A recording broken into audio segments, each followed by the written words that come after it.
Shalom, shalom. Giving all praise to my heavenly Father. His name is Yahweh by Yashim, Yahweh Shah by Yashim, Hakodash, Divine Samai, apostles and bishops of New York and Connecticut. Peace and many salutations to my fellow Akiyama GMS, and also you affiliated brothers that's toiling in this truth. So I've been keeping up with the Ukraine versus Russia war, and really it's not a war; it's an occupation. If it was a all out war, Ukraine would would have been decimated within months. Now, this particular war or occupation has been going on for 2 years, and uh, it's been reported that over 100K Ukrainian soldiers have died, and thousands of young Ukrainians have fled to neighboring countries like Romania and Poland. And so, with such a high, death rate, and also, numerous young people like at the age of 25, and other people fleeing the country,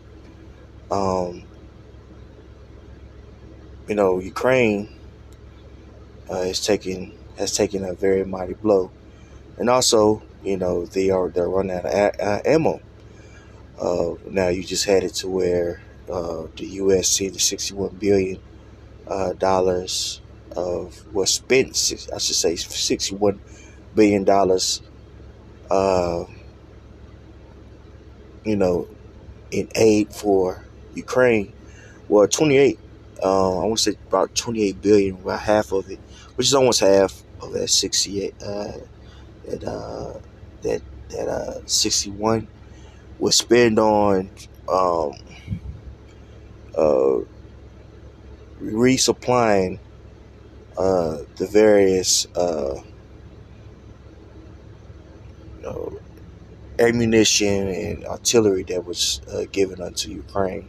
So really, you know, the rest they're getting in aid, and as far as money and things of that nature, and also certain missiles and things of that nature.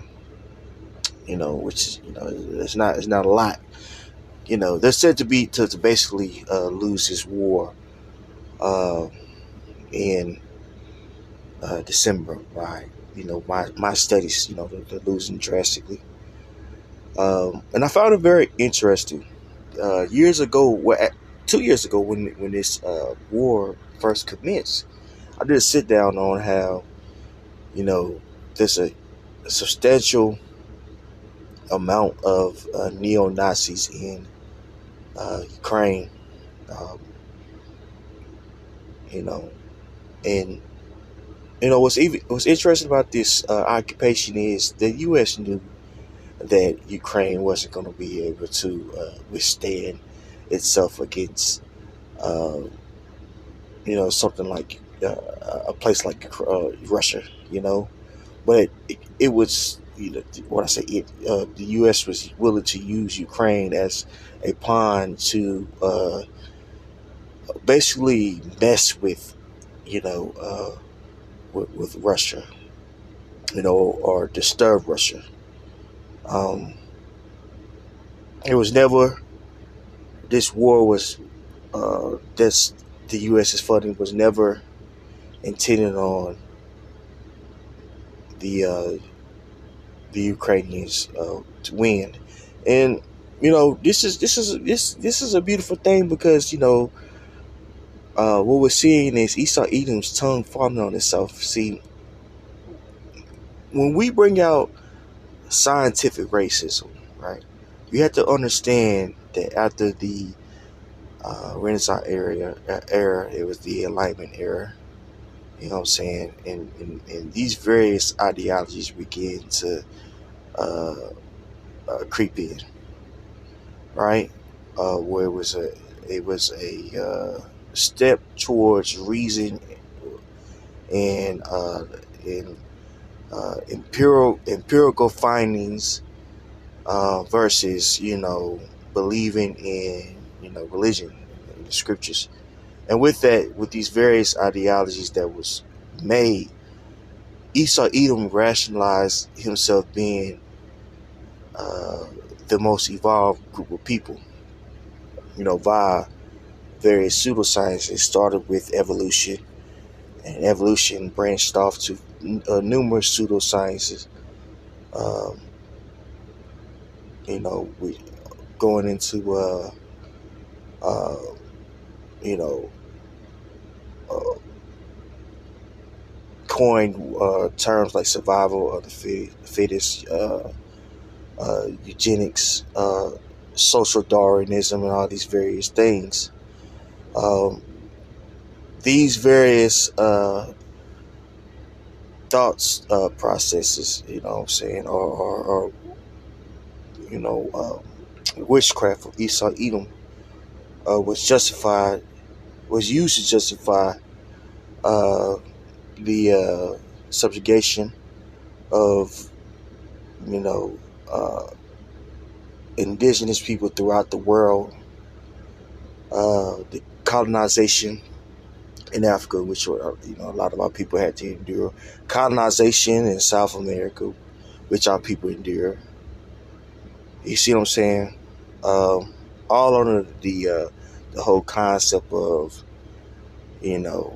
survival of the fittest, and those that have the biggest IQ, are going to survive. Not only survive, but they're going to uh, rule over you know people who are lesser than.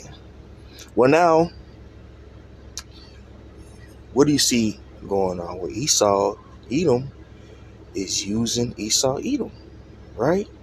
With this war in Ukraine, you know, Esau Edom used these neo Nazis as pawns uh, to uh, to hopefully, which was unsuccessful, very unsuccessful, disrupt uh, the Russian economy by, you know, via war, and it didn't work. Ukraine is getting smashed, Hulk smashed right now, and it's a beautiful thing. It's a beautiful thing because again, these guys are neo Nazis. They have a huge population of neo Nazis, and their asses on the front line being decimated. So call out Yahweh Bashim Yahushua. It's a beautiful thing. Okay, let me play this for you guys, and I'm gonna get a precept. That'll be it. From here, all before years. Some call them neo-Nazis, others say they're one of Ukraine's toughest fighting forces. The Azov battalion. Some say that they're neo-Nazis, but really they're the toughest fighting forces of Ukraine. It's the neo-Nazis, bro. They're neo-Nazis. You know what I'm saying? So fuck them. Okay?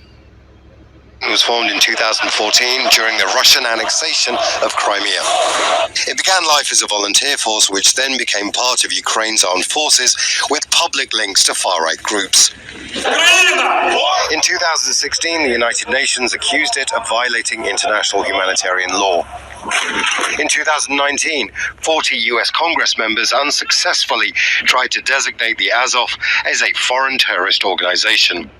During this war, they've become the main fighting force in the besieged southern city of Mariupol. They also have a reputation. We began by asking them if they were a neo-Nazi organization.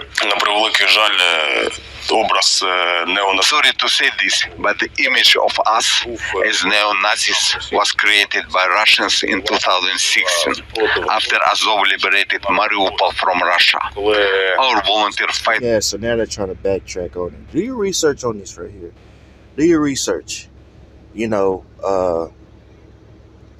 trying to, clear things up because they need these other nations to sympathize with their plight. And guess what? You know, it was happening. It was working for the first couple of months that this war kicked off. But these Americans don't could care less about what's going on, man. On the right hand, on the left hand of the political spectrum here in the U.S. because people are worried about themselves and their country. You know what I'm saying? And why should people care about you know uh, you over there in Ukraine? There's people over there in Ukraine, especially Jake. Jake could care less, you know, and rightfully so because these people view us as subhuman according to their pseudosciences. Okay, and guess what? Now they're starting to be they're being treated as subhuman. They're being treated as pawns, on a political uh, global chessboard. You know, so now they want to clean it up and they want to, ask for help, but it's not going to work. Ukraine is finished. Certain strongholds are going to be taken over. Crimea is going to be taken, and the other bordering cities are going to be taken, and the Ukraine is going to be split. Hey, call out Yahweh Shemi Hawashai, because a lot of these neo Nazis are on the western part, or I should say, stationed in the western part of Ukraine, which America is backing. Okay, so yeah, these people are being, uh, destroyed. And this is a beautiful thing. Again, you got to think, in a 2-year span, over 100K of these people have been killed, and also thousands of young Ukrainians have fled to border nations like Poland, Uzbekistan. And like I said, it's a beautiful thing. Now, your policies, your ways are turning on themselves. Okay, Esau Edom's tongue is falling on itself. Let's grab some scriptures. Psalm 64:2. Hide me from the secret counsel of the wicked, from the insurrection of the workers of iniquity, who whet, which is, you look at that word, sharpen their tongue like a sword and bend their bows to shoot their arrows, even bitter words. And the whole concept of pseudoscience. If you look at the word pseudoscience, it's synonymous with scientific racism. Was used as a rationalization to, displace millions of people, put, the indigenous people of various lands into hardcore bondage. Was used as a rationalization to commit genocide, throughout the lands. Okay, we're not even talking about religion here. We're talking about pseudoscience, right? And it was a way to push Edomite hegemony, which, if you look at that word, hegemony means cultural dominance of a nation. Pseudoscience or false science was used as a way to propagate Esau Edom as the head race of the world. And the people who blatantly had these ideologies and still hold the ideologies are people like the far-right neo-Nazis, right? But now, what do we see going on? Well, they're being used as pawns. They're being used as cattle, like they did the world, like they did to us. So this is a beautiful thing. They get their blown the hell up. Most of them, are in combat, and they had to surrender to Russia. So you have a lot of people, they ain't getting killed. Hey, guess what? They're prisoners. So call Allah Yahweh should have a shot, man. Verse 4. They that may shoot in secret at the perfect, certainly do they shoot at him and fear not. They encourage themselves in an evil matter. They commune of laying snares privily. They say, who shall see them? And this is what he does with his media. He tries to, depict himself as if he's a victim. We see that with the whole Israeli matter going on, which I'm not going to expound on. He did it with the whole Ukraine situation, but it's not working anymore. Right? It's not working anymore. Okay? They search out iniquities. They accomplish a diligent search, both the inward thought of every one of them, and the heart is deep. But the Most High shall shoot at them with an arrow. Suddenly shall they be wounded. So they shall make their own tongue to fall upon themselves. All that see them shall flee away. And this is what's going on. Their tongues are falling on themselves. The certain policies that they once used as a rationalization to destroy various people, right? These various policies are being used to destroy them now, right? These various proxy armies that America funds for Edomite hegemony. Guess what? Now we see Ukraine being used as a proxy war, a proxy army for the bidding of Esau Edom, and he's killing his own people. He's destroyed his own people, man. You know what I'm saying? So the tongues are falling upon themselves. This is a beautiful thing. Shalom.